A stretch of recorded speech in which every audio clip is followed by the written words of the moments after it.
This is our first long play of Outbuddies. I decided to make this to show you guys what progress we've made since the Kickstarter campaign, and it's of course also for communication with my musician, that here's an idea how the world looks like and how the different enemies and environments could be supported by his soundscapes. And of course it's interesting for my publisher to see where the game is heading at the moment. So we quickly start and with a new game.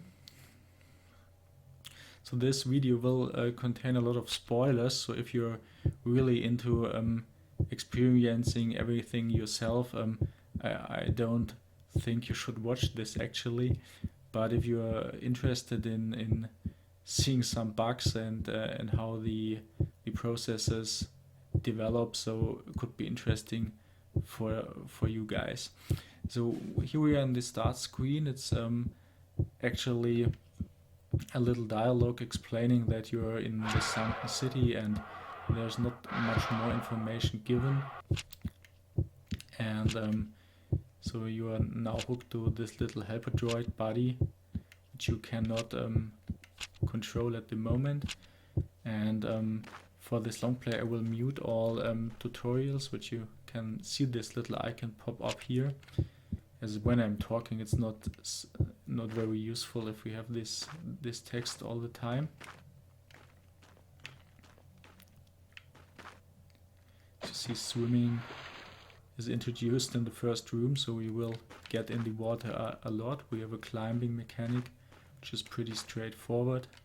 You can also switch stances. Later you get a weapon. Shoot when you're on the wall. You have a run button for progressing a little bit faster through these corridors, and here's some basic platforming stuff, so you can have an adjustable jump height, and we have a far jump. And since the Kickstarter, I've made these seamless room transitions which make the area feel much more connected and open. And here you are introduced to the dodging mechanic, which is this roll that consumes the steam meter. You can see at the player portrait's icon, and it quickly recovers. So when doing this dodge, you are basically invincible to claw attacks or bullets. There are some huger bosses, if they run over you or something like this, you will not be able to use this. Here we have a closed door at the right, and this is the crouching mechanic. And what's interesting, that the game has some stealth elements, so you should not attack in every situation. So these enemies, they're the first intelligent ones. The mongrel, they're pretty aggressive, so without a weapon it's better to sneak by.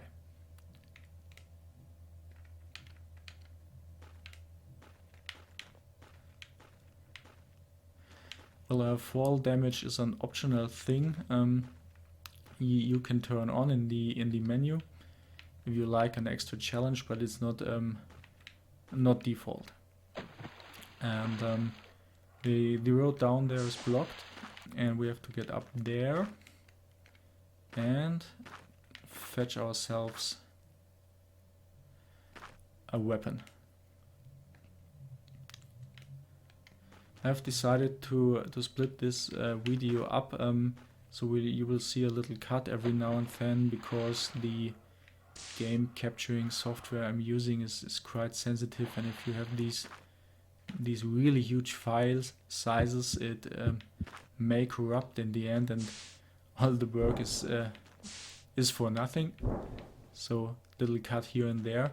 This is the first room where you are introduced to the telekinesis mechanic, so you have now access to Buddy, and this stuff is you have to get used to it, but once you are, it's pretty simple. It's like weightlifting.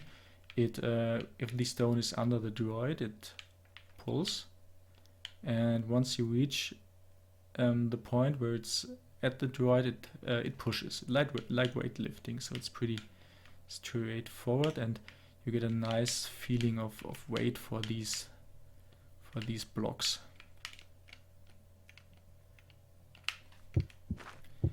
And here we are right at our first weapon.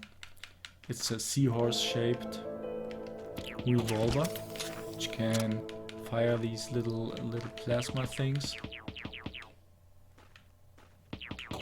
Now we can go for a little rampage in the basement here.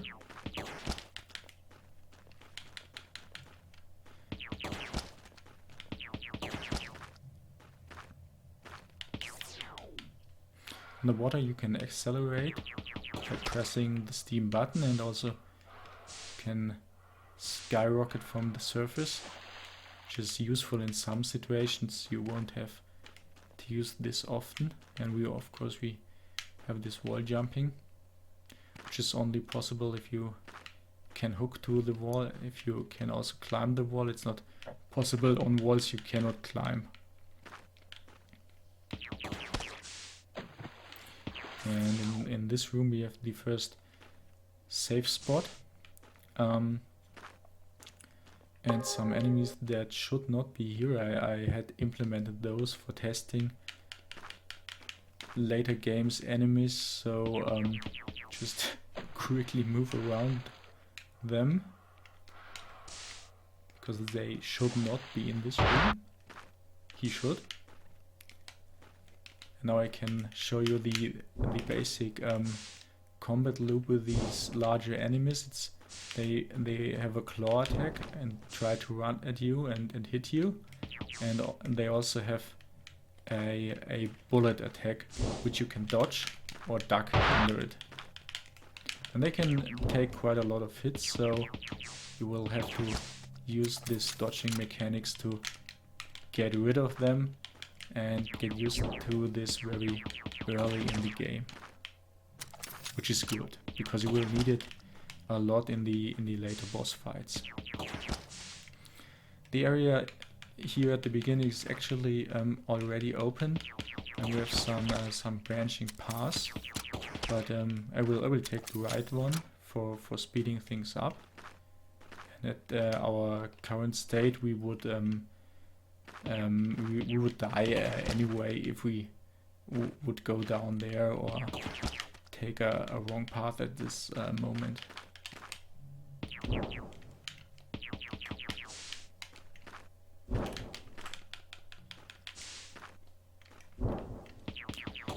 And so here we have a first upgrade. It's called it's a so-called Coridium protocol, and those are enhancements for our droid. And if we collect enough of these protocols, he gets a new ability, which is hacking.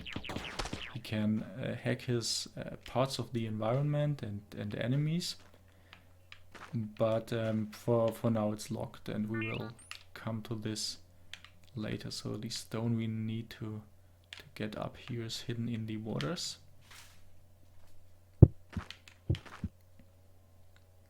So now we have this shadowed cave, and a bad enemy. You see it's attacking if we are right under it. See if I can take it down. Those shadowed areas will appear now and then in the game to spice things up a little bit, and here you can see we can of course shoot when attached to a wall.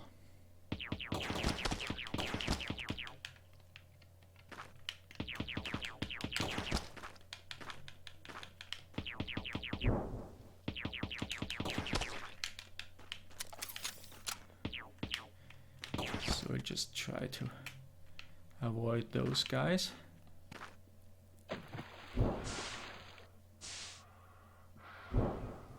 And here we have some spikes. You can avoid those. If you do it right, you can avoid those with the steamroll. And I just messed up there.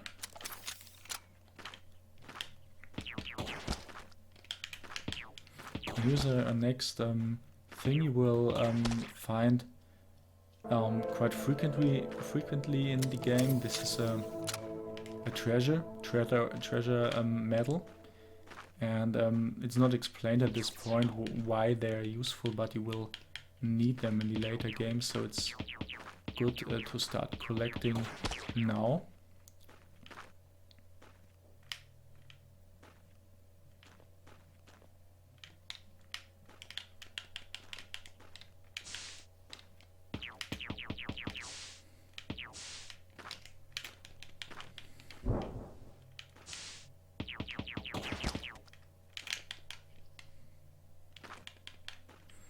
And if you just roll into a narrow passage, you will auto shift to this crouching stance. So no worries, nobody bumps his head.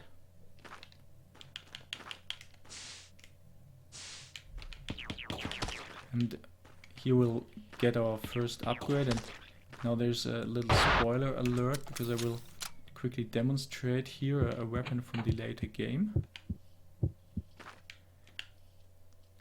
This is a really late weapon, the Electro Blaster. As you can see, it hooks to wall structures, and if it hits an enemy, the reach is enlarged, and so you can take out whole infested areas like this one. But of course it's not available from the start. What is available is this bomb we just found. It's our first upgrade.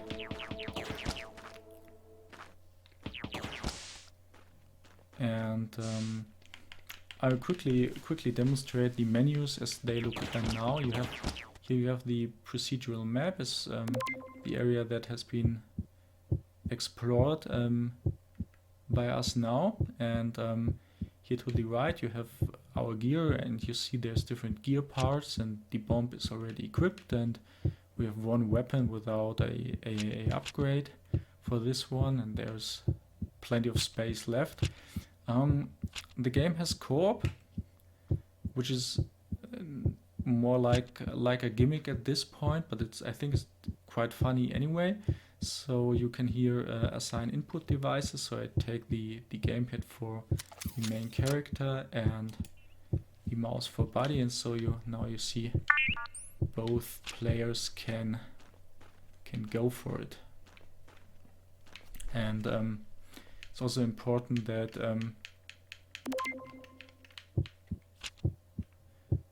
the game has of course this is only an option, so probably in later builds I will make a more sophisticated co-op mechanic, but for now I think it's a pretty useful implementation.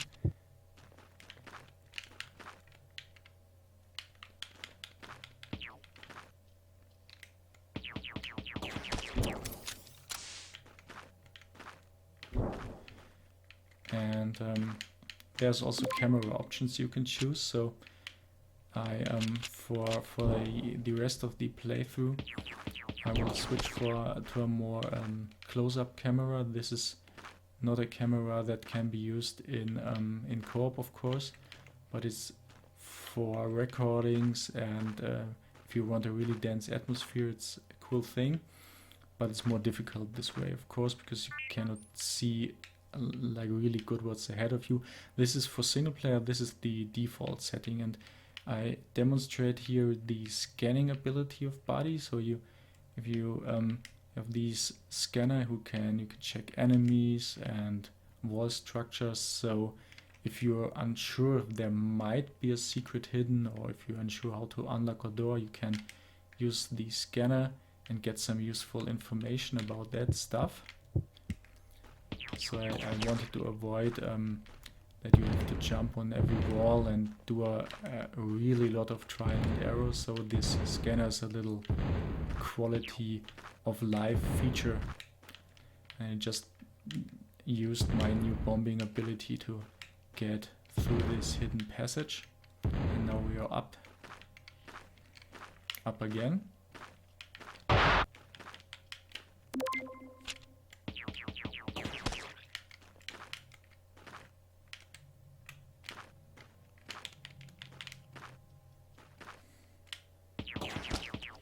whoops, the bats kicked my ass. And those can be pretty annoying, especially if you have to navigate on very small platforms. It can push you down.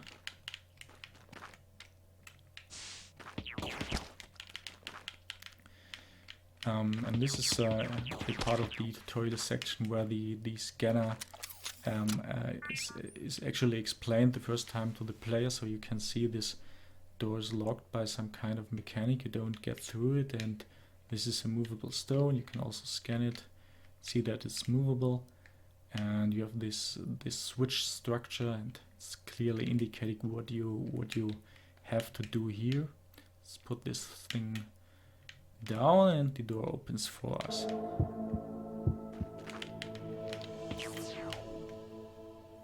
Here's a larger room. You can also use this droid to explore if you are unsure where you would love to go, and you see this path here is blocked and here's some interesting stuff hidden, but it's not like we can really access this part of the room, so it's not useful probably to go down here, and so we'll take this other pass here,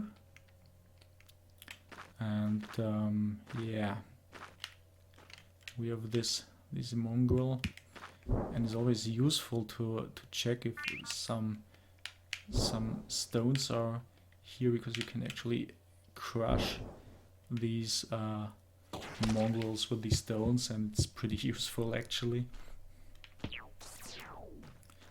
A shadowed water cave, those areas are pretty dangerous because the enemies can hide behind the plant and the wall structures, and it's hard to see anything, which is of course intended for this area, so it's a little stress test for the player. Did not want to make the game too dark, but there is it has some kind of cuteness to it, which is intended, and it's should not be taken too seriously. But there is a little bit of horror in it, and I think the mixture is something I will balance, developing this further. So there's some spooky stuff in there, but not too much. Because I'm personally scared easily. So I would not love this game to be extremely scary, just a little bit scary.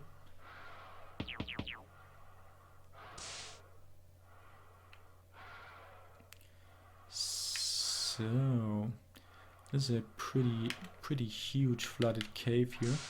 We go down there and fetch ourselves another treasure. I mean, you can miss some of these treasures. They are not essential for progression through the whole thing, but it's we will see. It's cool to have them. And those guys are pretty annoying. It's almost impossible to take them down with the weapon I have now, so I should have sneaked by, but I messed up, and so got my ass bitten. So we're at the next save point, and I will do a quick break here for splitting up the recording file. Welcome back. Just quickly exported the first files, and we're close to the first mini boss of the game. You can see there, if you're really careful and stay out of the line of sight of these fish swarms, they won't recognize you. I made him a little bit easier because actually it was quite overpowered for first mini boss, and this is still a challenging thing, I think. And at this point you just have this plasma again, and in the later game you will face more blackthorns like this, but with a missile launcher, and it will make your life a lot easier than in this encounter.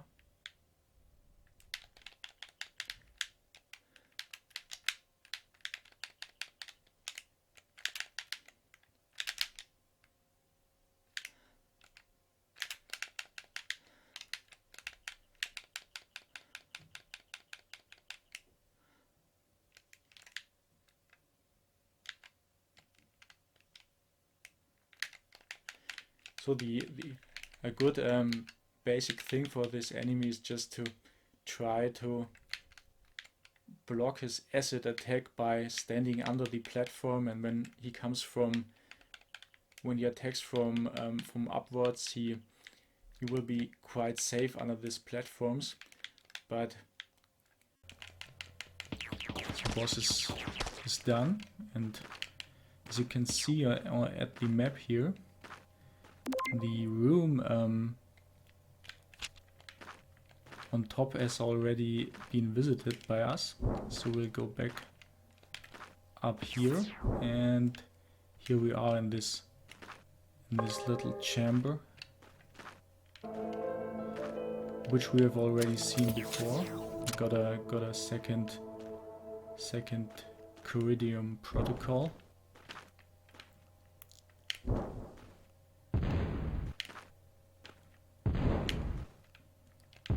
So what may happen with these stones, if you want to get them through these narrow corridors, is that they can get wedged. So I implemented these shaking button for the telekinesis, so if you should accidentally wedge it, you can shake it free again. It's a physics engine, so wedging is unfortunately very, very possible.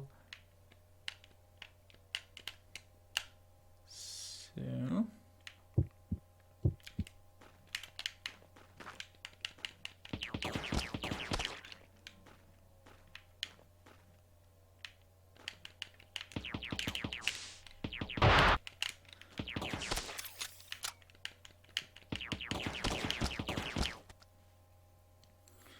and here we have another movable stone for activating this second switch, and then this door down there opened for us.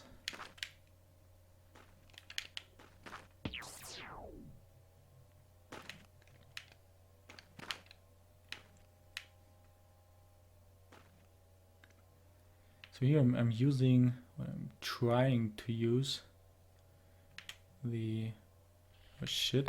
You see, if you're too close and you're moving, then they will spot you and go for you.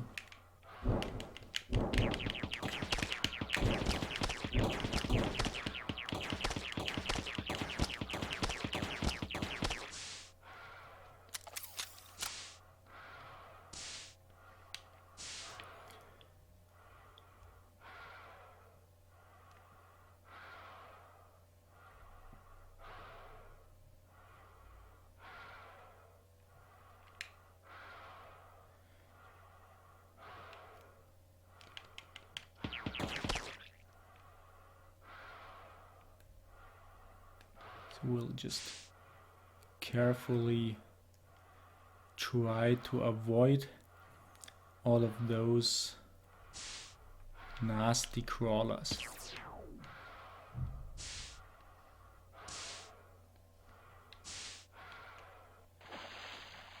And here's a new enemy type, and he's already spotted us. It's a Crota. It's a area 2 enemy actually, but I've placed one here for our entertainment. and they have those exploding eggs and can run after you and bite you. And we just found in an upgrade for this plasma beam. Now it's chargeable. You see a pink door down there, and it's indicated that obviously we have to charge shot it, and then it's opening. And this is a teleporter. In case you don't get it, you just have to go to the teleporter and press the action button, which is indicated by the scanner, and then we go. And we have implemented some shortcuts. So in this case, we are in the room. We just try to sneak by here and just could now take the shortcut back.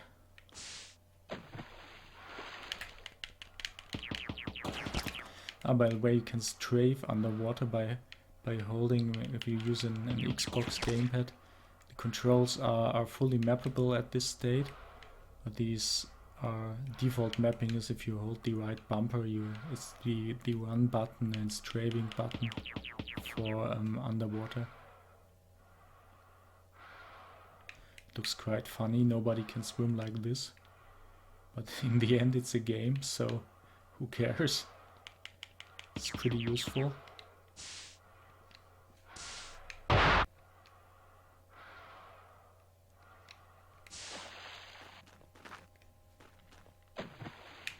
And perhaps I should... Shit, that was not the plan. You should get me some drops, not kill me. Because then I was quite low on health, and the next section is not that nice, so better to prepare yourself.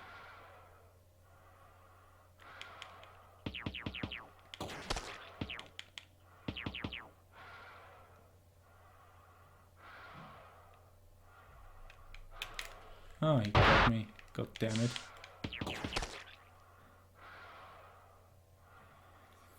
And here the path is blocked, so if a path is blocked, then you should be able to move on. It's always useful to scan for hidden paths.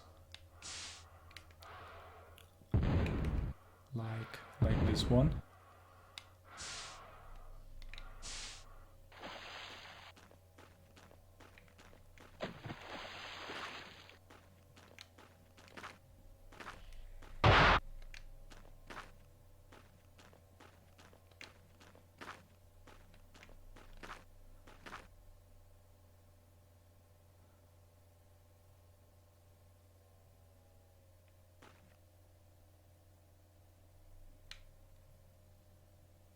I think there was something here.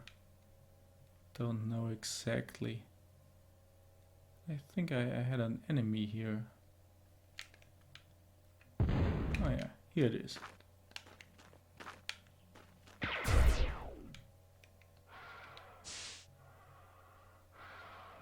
So now we are pretty close to the one of the first rooms, and this is a room you can actually visit in directly after starting the game, but you will not be able to progress here because you don't have a bomb and you don't have this charge blaster.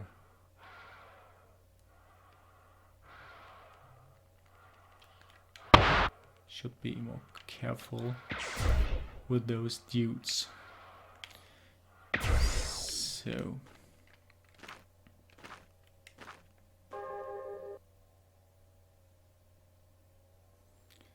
and this is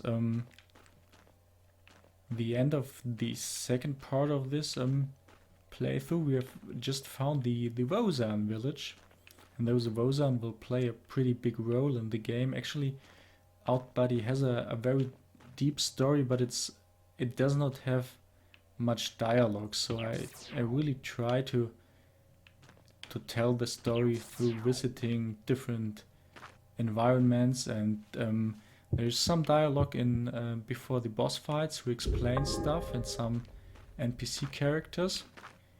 And this Wosan village, it's actually a bit like a quest hub, but it's not implemented to its full extent by now. So I will just quickly play through the village, and then we make another little cut here.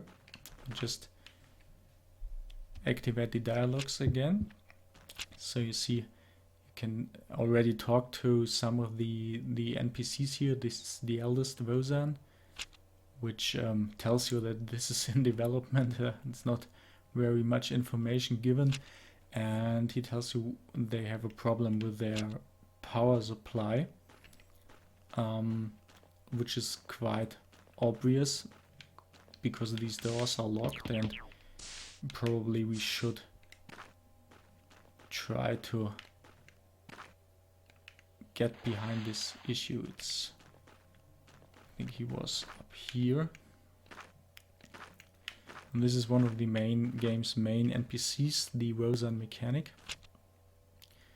And it tells you that they have a skullfish infestation, and the power plants are cluttered by their excrements. So let's look for the skullfish and power plants. It's pretty obvious what we should probably do. We should go for them. If we manage it. So the first swarm is taken down. Let's go for the second one.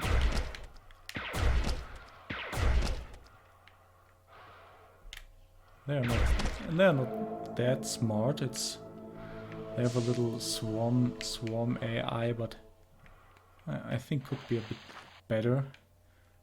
I don't want to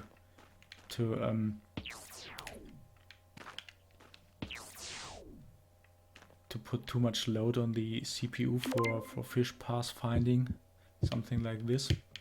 And just quickly zoom in again.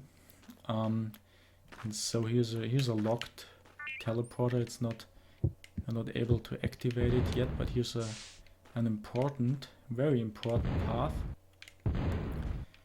because down there we find our last needed Coridium protocol.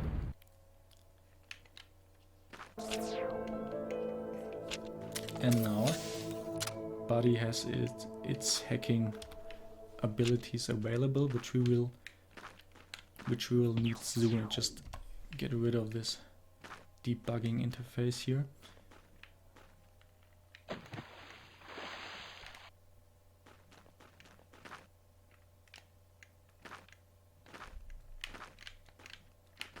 You see this door is also open, and the mechanic, from now on we will meet him now and then, and he will have some useful informations for us.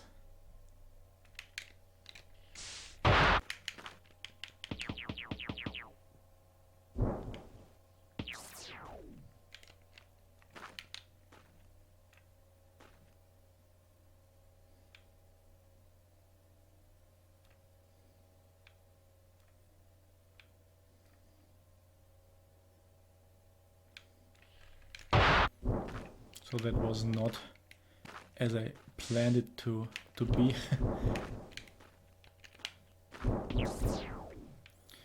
And here we get a little dialogue about this droid and why we have these protocols running, which is very unclear to the mechanic, because they are considered to be very rare and items in this world.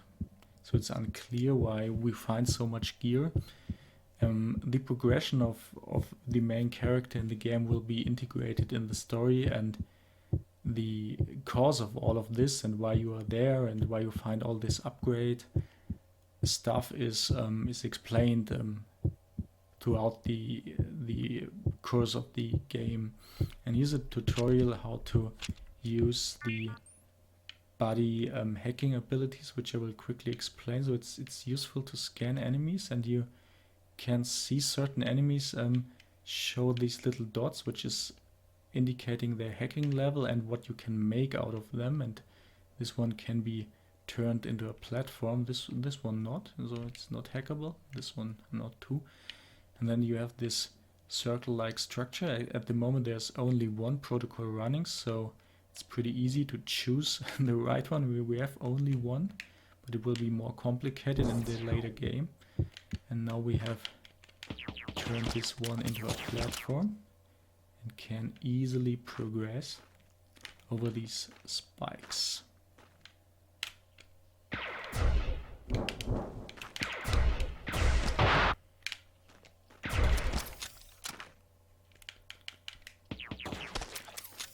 So, and from now on it's pretty important in some situations to before you shoot everything, you should look what actually could be useful.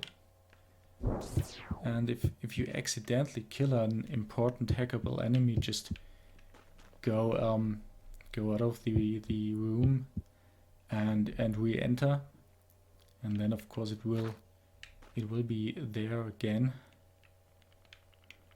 There's a new enemy type.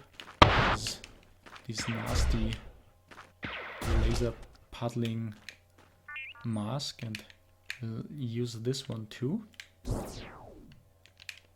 Now we turned it into a ice-like, crystal-like structure. I think I need this one to go up there. Here we go. And one more. Here.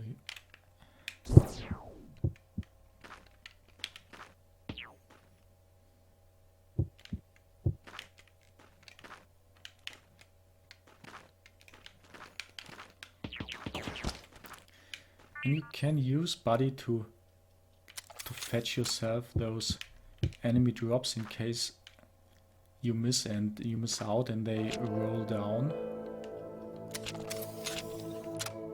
Just mute the dialogues again, and now we have the missile expansion, and it allows you to switch to a new weapon type, and now you have some really powerful explosives available, but there's very limited ammo, especially at the beginning of the game. So you would use this carefully, but so you can quickly take down an enemy with those explosives.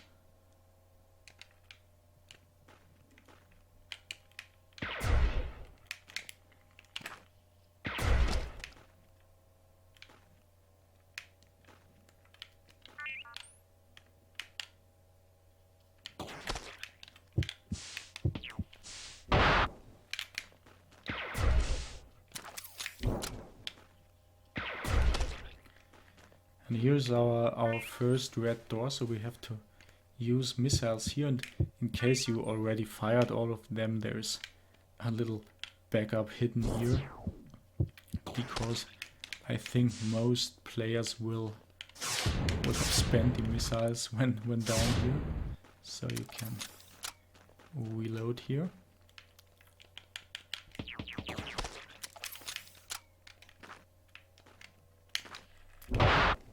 So I messed up, and now they go for me. But luckily there is an option here. So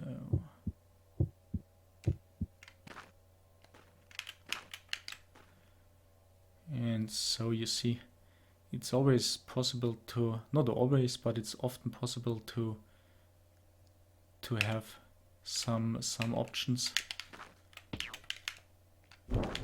avoid those heavy confrontations. And now we are in a shadowed room again, and it's like a maze in here. We have to find our way. And I think I won't include an oxygen limit in the game, because of course if we had an oxygen limit, a maze-like underwater structure would put a lot of pressure on the player. And I think there's general thing with oxygen limits and underwater levels that most players hate them. I do too, and so I decided to avoid a general oxygen limit for this game, but we'll probably have a mechanic like this implemented for some sections, so then will be acid or boiling water or stuff like this, so you have limited time in there, but no general oxygen limit. So it's, hope I remember the correct, yeah, that was it. Pretty many dead ends in here, so we have another save point, and we are now close to the first boss, and I've forgotten to cut down the file, but I hope this will be okay still. Anyway, after this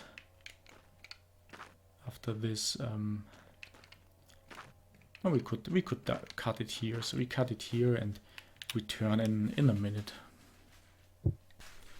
We are now heading towards the first sentinel.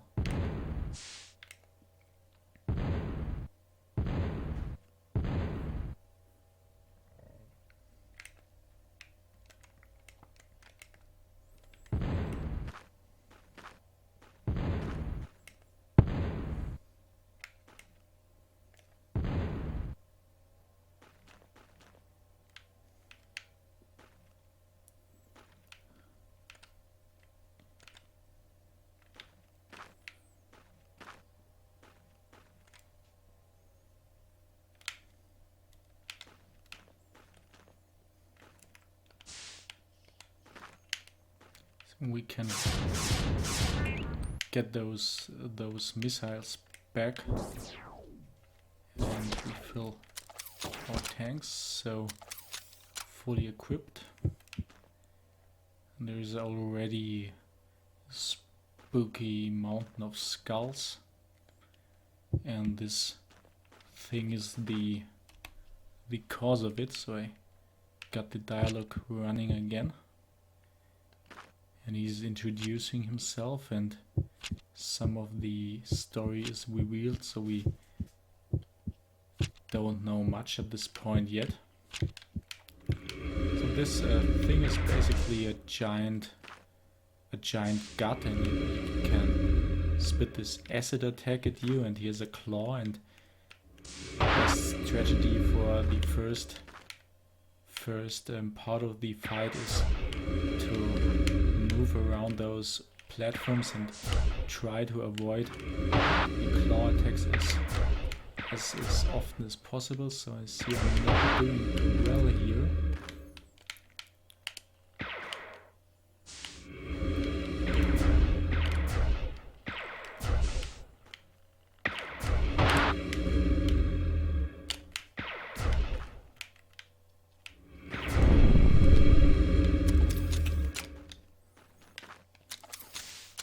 For this second state, it's better to be on the ground, because these bullets cannot be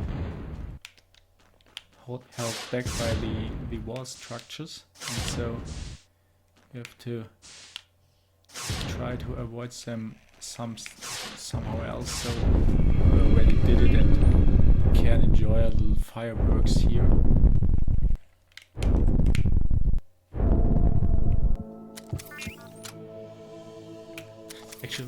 Actually pretty difficult to take those things down when you have to talk. It's the first time I'm I'm playing and talking to it. So a lot of long players do a really good job here, really tough to concentrate on the game and keep talking.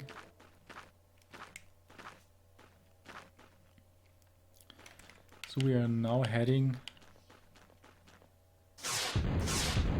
towards the second area of the game, which is still in development, but I've finished a lot of stuff in there. So let's get those switches done first.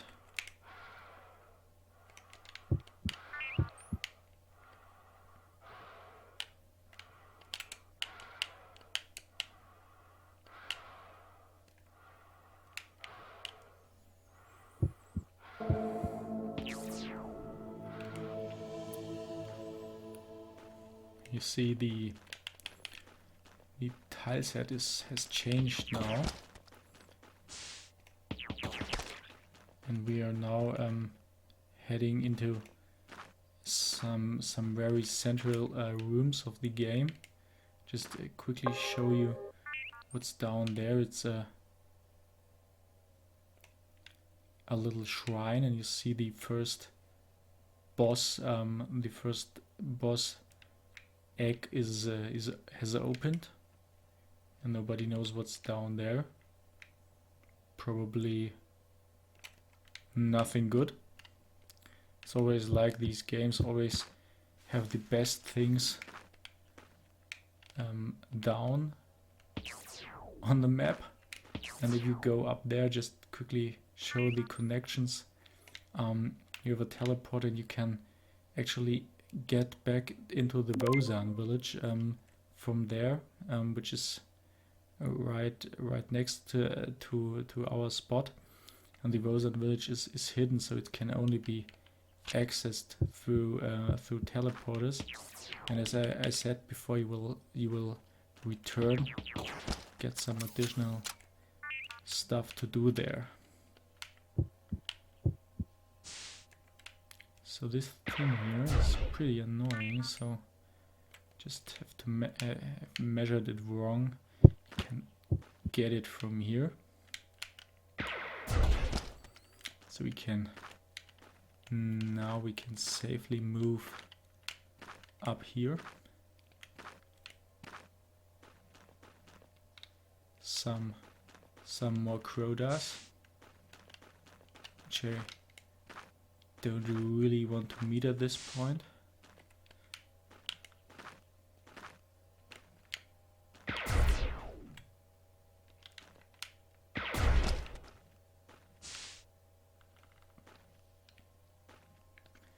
Here's a really huge room,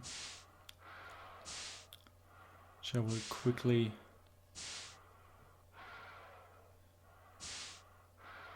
try to go up here, and this dude will now serve as a nice platform for me.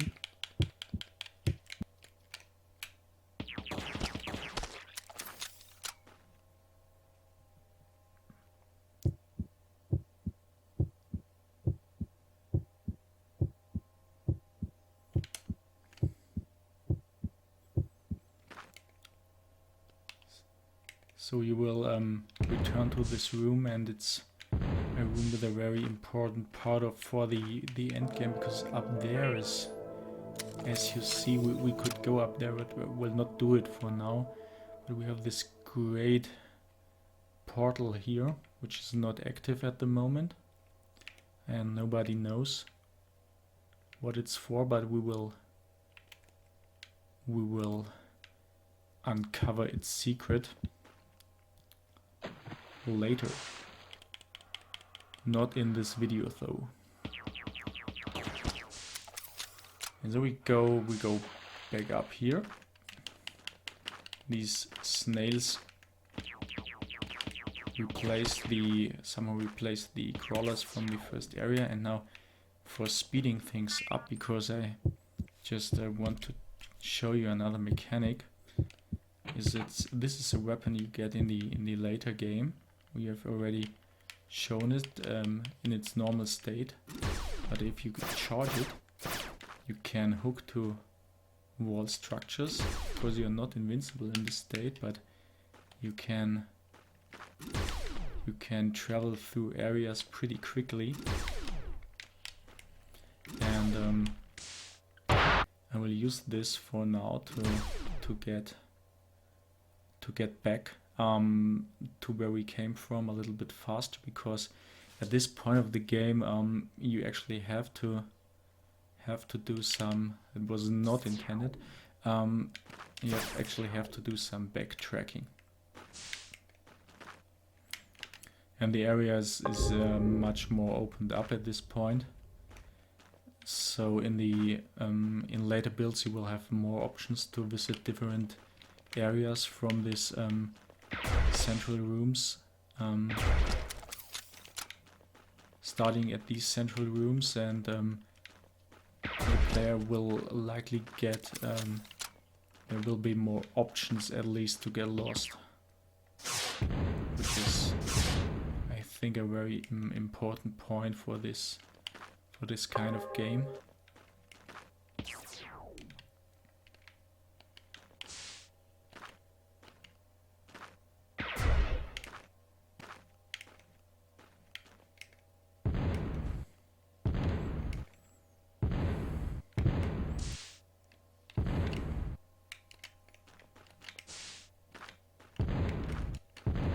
Just got another of these little treasures.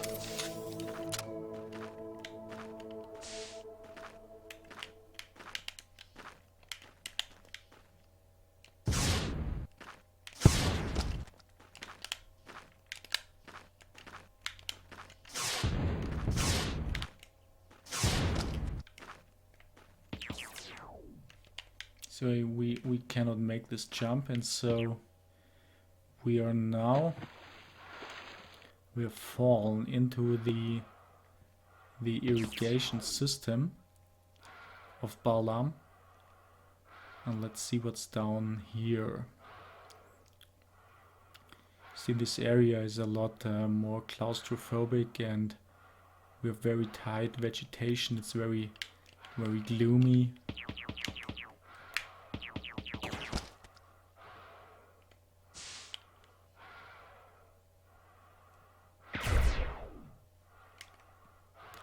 And these are some sections which you will have to dive through these irrigation tunnels, and be very careful and not to hit those little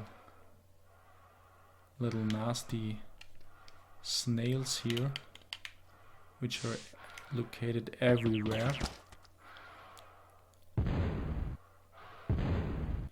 By the way, there will be no health upgrades in the game, so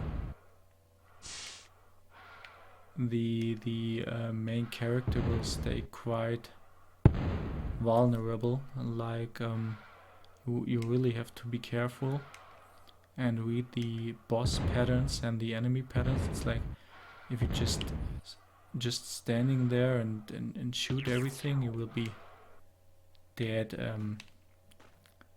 pretty quickly. So let's see. Yeah, they have already spotted me. That's not good. So god damn it. So that's very dangerous, because those little balls, they roll through the tunnels. Now I have really have a problem here.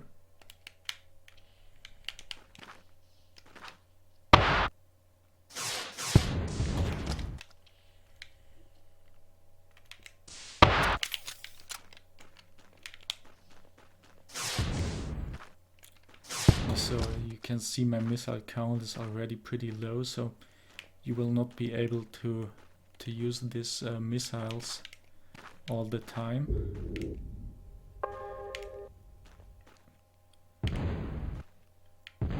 This is a pretty narrow room. It's a large room where you have to puzzle yourself through these maze-like structures, and there's crawlers hidden everywhere, which you would want to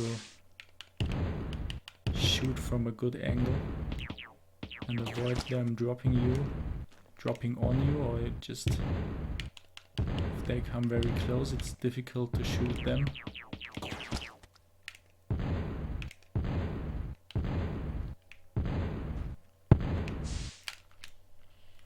Yeah, nasty thing.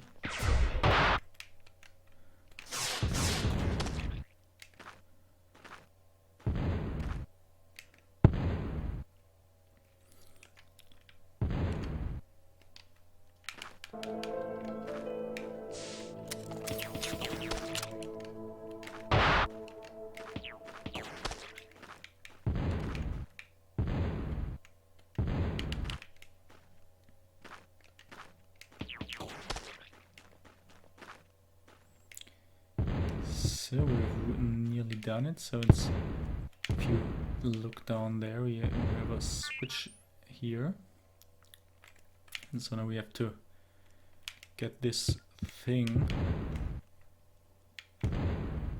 down there to avoid most of those little nasty crawlers.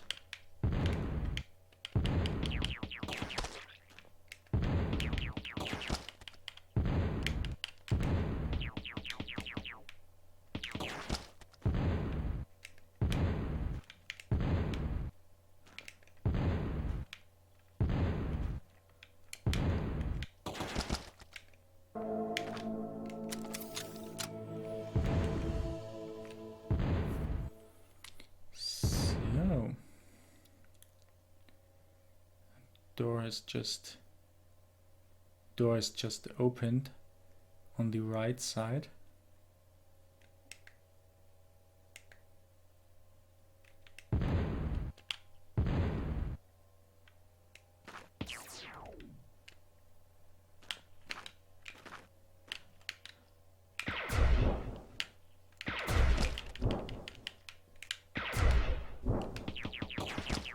And here we find the first captured Vosan. So these treasures are the only possibility, the only way to break those walls, and you need one of them to break the whole wall structure, no matter how big the wall is or how many Vosans are hidden behind it. And now you see you have lost one of those medals, and we rescued 2 of the Vosans, so we're on a rescue mission now too.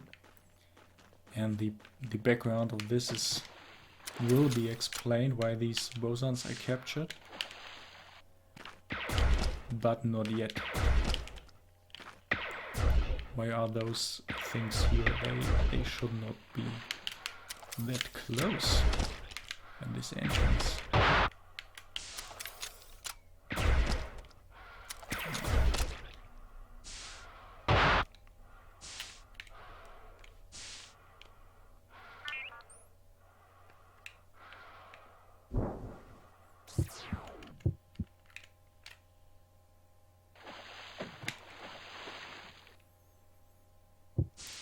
So let's sneak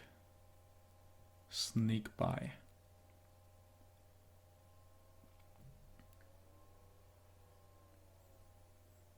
Ooh, some more snails.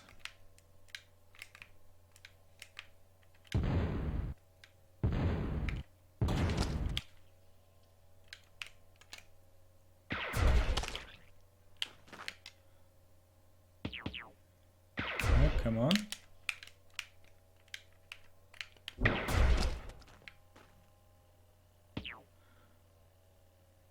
Oh, he already spotted me, so he won't walk into my fire.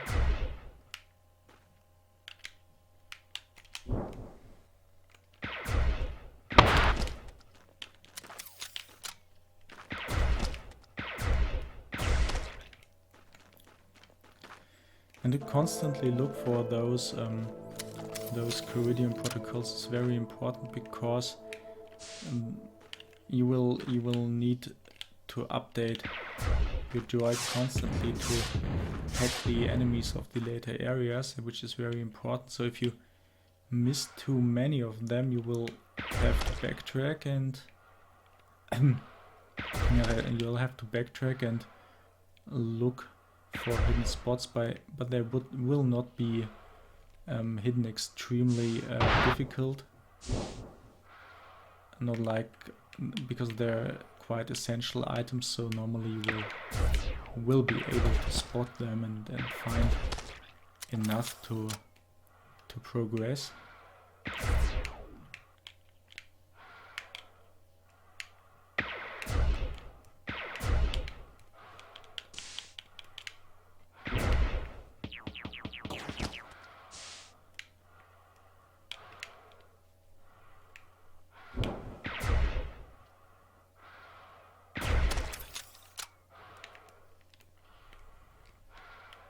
Ouch.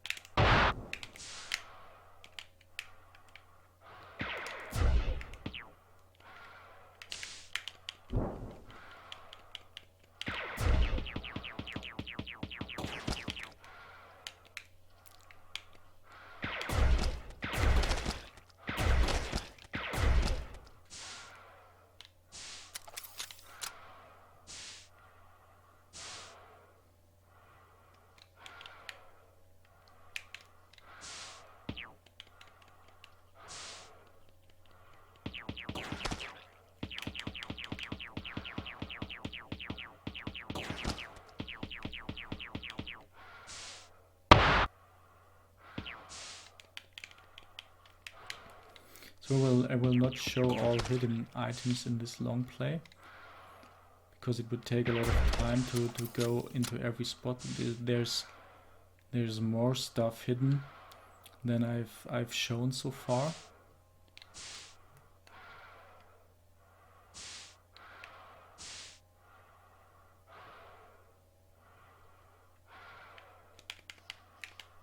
Oops. And this is pretty difficult to get around, but those are hackable, so shit. So you can use Buddy to destroy those enemies, and they will explode and harm the enemies around them.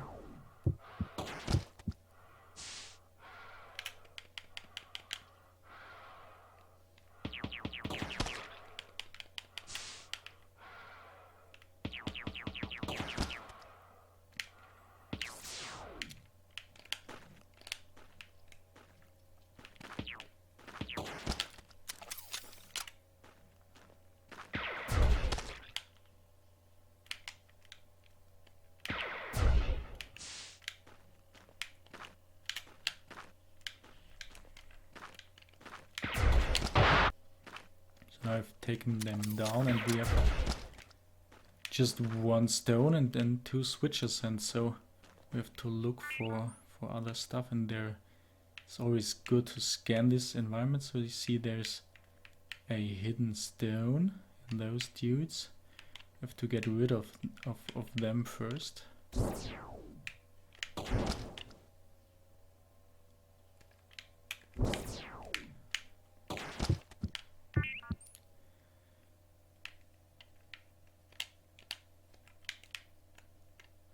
And on this point we will have to use missiles. I just think this would be a good room to have a zoomed out perspective, because you have to hit this wall with a missile and it comes down.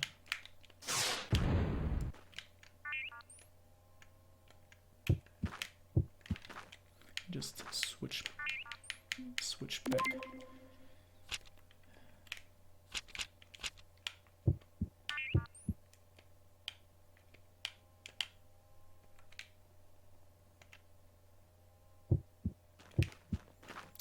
So what's going on there? Yeah, I'm stupid.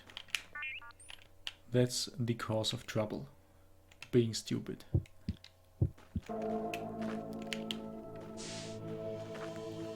So next save spot, and we make a short break here.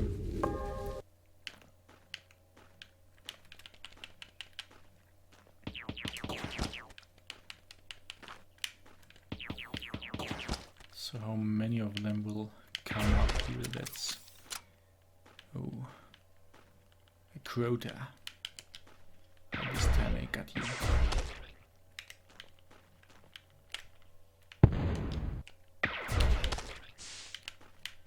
Here's still this stupid quota egg.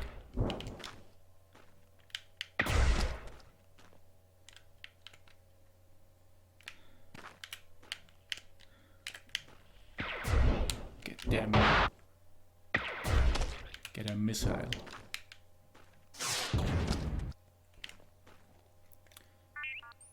So, and this is a part where we have to scan again, and there are some of those foes, I think.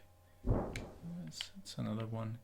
Those two can be hacked. Let's see. This could be enough.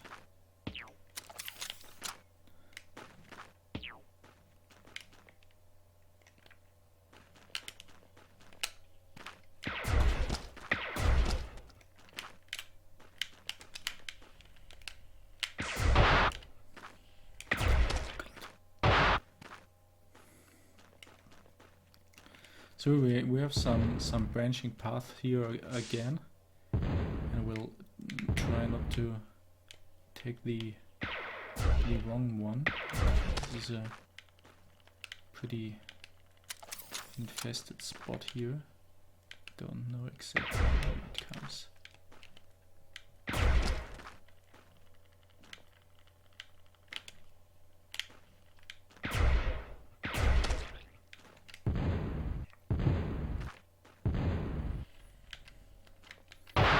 Probably no, this spitting thing is placed quite unfair. I think I have to change this.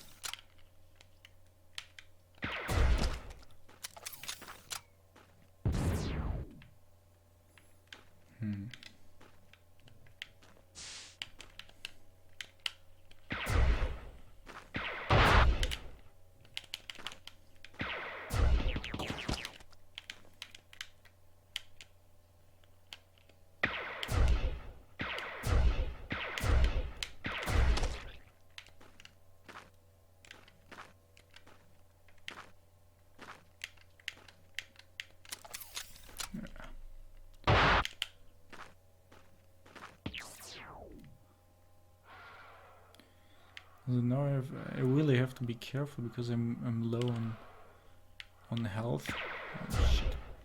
And those are really hard to hit because they're so small.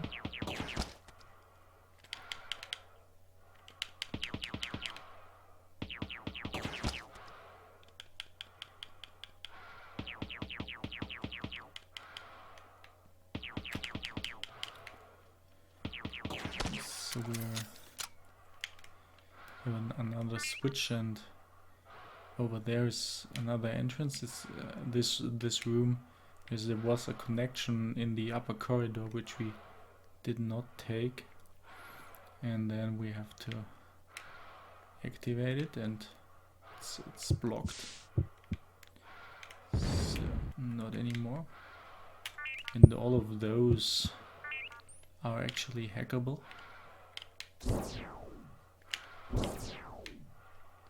I think we underwater is of course, as it's all physics based, you will need more of those little blocks underwater to get this thing down.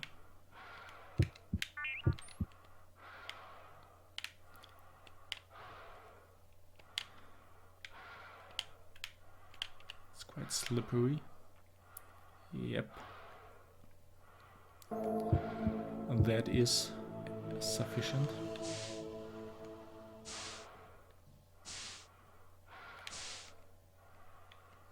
We can go down here quickly, but this is a spot where we can go we don't really can go anywhere from here, so there is something missing.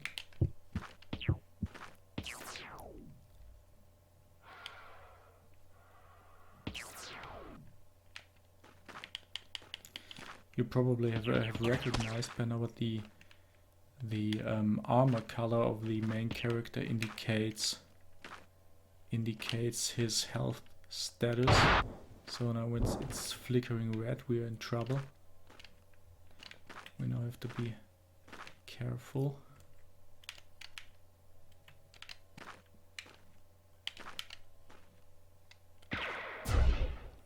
But the game actually has an instant respawn option, which is activated now. So if I die, I will re-enter the same room with the same stats I had before, and of course I still only can save at the save spots. This is not open yet. Of course I can still only save at these save spots, but it will save a lot of time for players that are not into dying over and over again and being thrown back, because this can be very frustrating if you have little time to actually play games.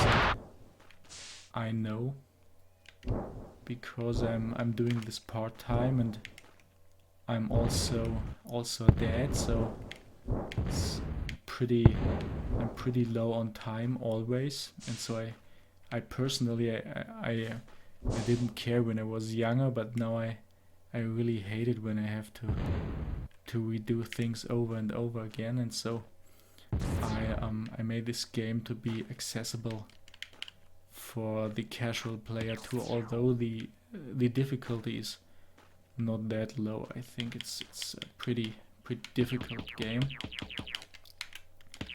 Now we have a really bad situation here, because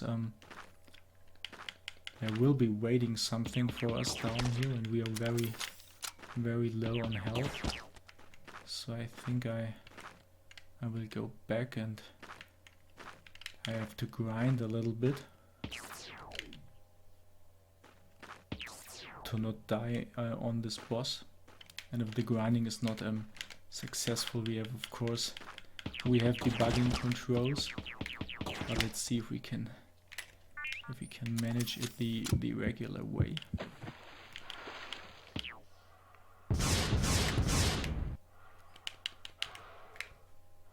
So now this door is closed and there's a switch, and we cannot open it yet, so let's look over there. And here he comes. It's the giant nautilus. It's one of the mini bosses of the game, and you see he's spawning those little things at you, which are they block your shots. You have to circle around them, get some shots in. And now this is in my favor, but this is clearly a bug. I changed some of the activation patterns for the bosses, and so now he's not spawning anything anymore, so it's pretty helpless. And I can... Oh shit! Okay. This is weird. Oh, that's a funny moment. So he is able to spawn, but normally he would do it constantly. And not just in those large intervals. So I have to relook this code for this boss. There's something is not right here. It worked last time. So now you can get his really heavy shell over there. He's really huge and heavy. And get it on the switch.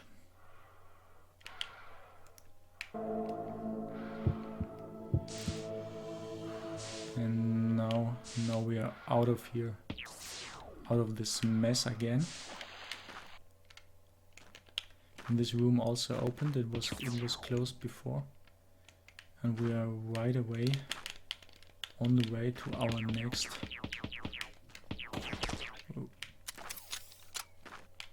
our next important upgrade.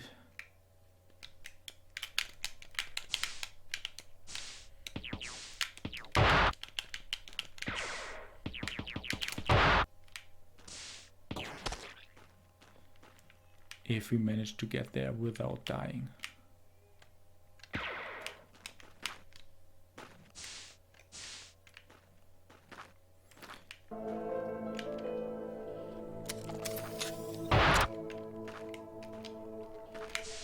Oh shit. That was close.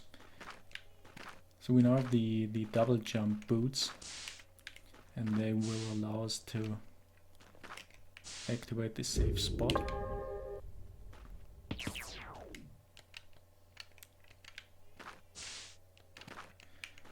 And they will also allow us to go over here.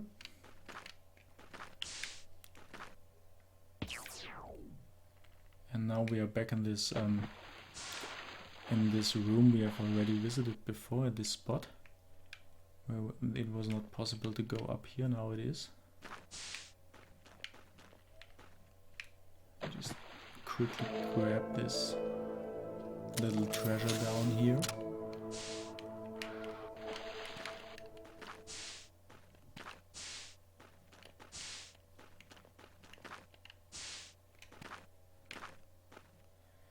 And here's some more Roseannes to rescue. So now we dive deeper into the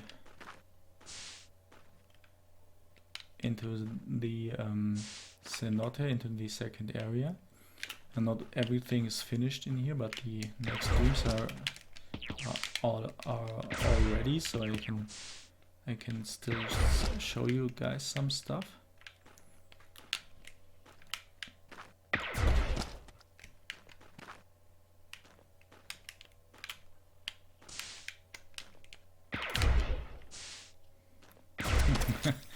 Oh, that looks stupid.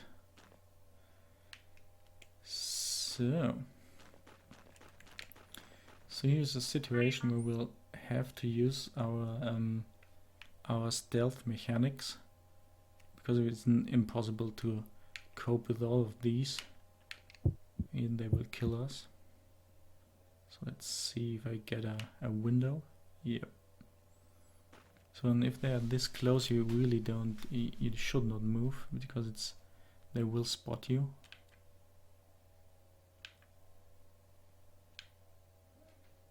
So now we have a window to move.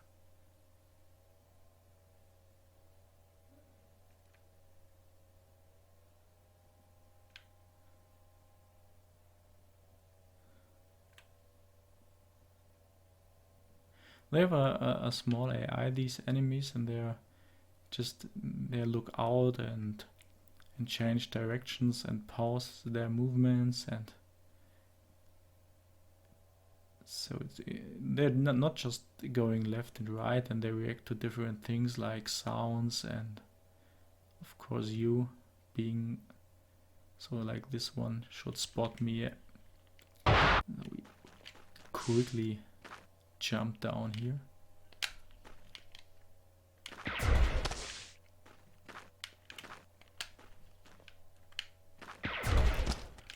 Oops, that was not intended, but anyway. I missed something up there. It's not that important. It's just a poor Vozan who's now still captured. But for now we have more important stuff to do. We dive deeper.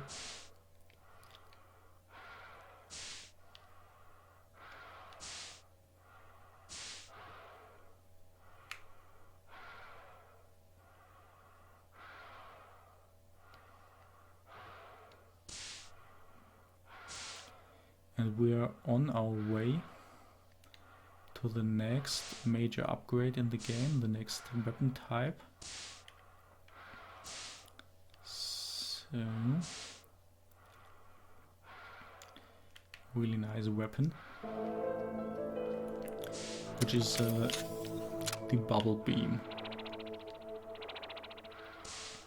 And the bubble beam is not really in its not upgraded state. The bubble beam is not really a really good weapon. It's more like a tool. You can immobilize enemies with it, and you can then jump on them. It's like a little bit like it is like the ice beam in Metroid.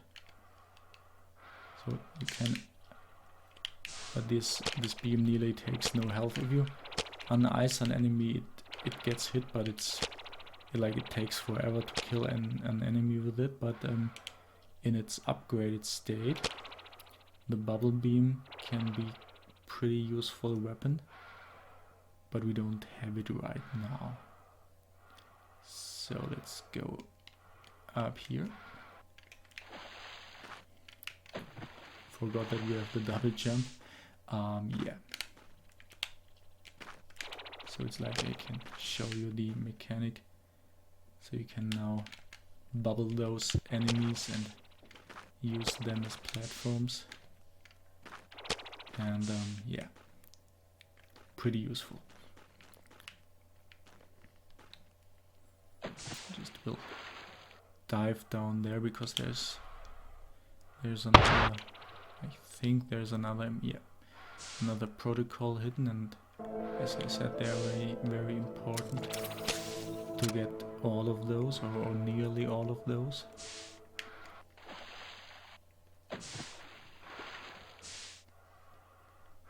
Yeah.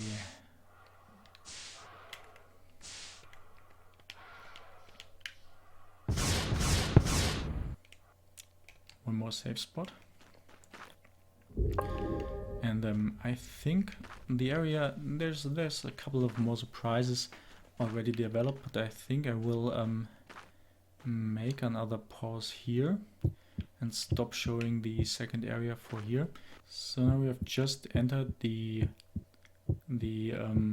second Sentinel's cave, and you see I have another Coridium protocol running now. So the circle is now. I have to decide which one I want to use. And yeah, let's go for it. I hope the engine will stay stable, because this recording setup is taking a lot of resources from my machine, and it's not a that fast PC. So let's see if we get any drops. And the new Sentinel is Nocturne, and he's revealing a little bit more of the background story, which I will skip for not spoiling too much. And now it's this thing coming at us, and I think the frame rate, it looks quite stable. So it's an ox-like creature, and it's tortured by those little drones here. And it was actually an idea from one of our backers, who said he would love to have a boss you don't need to kill, but you actually help him or save him. So I struggled a lot to make this thing, but it turned out to be a really cool boss. So what we have to do in this state, he's totally mad now, and we have to get him snap out of it somehow. So we have to land some heavy hits. The boss is constantly healing himself, so it's very unlikely not any player will be able to kill this thing, but it's in theory it's possible. So, and it's now he's in his other state. He runs at us, and when he crushes on the wall, we have a chance to get rid of those drones and tackle them. But it's really a really small window, and I'm already low on health, and so I see he already killed me. So that's a little bug you see when we enter this in debugging mode. So we'll make another try on this boss, and it's not, I will not beat it, I think, because you have to enjoy the fight yourself. But let's go for another try. They have changed his movements a bit, and now he seems pretty difficult. So he now does these little jumps, and it's not that easy to hit him.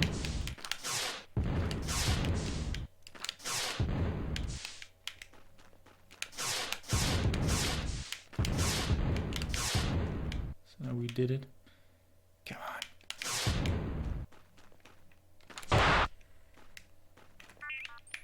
You cannot evade this this running state with your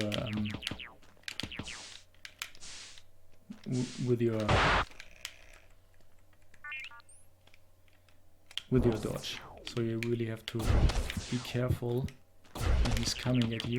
Like me, I'm not careful enough. So you see, you have to take down those little drones. You can only hack them when he's unconscious. And now he's in his mad state again. And shit. Whoa.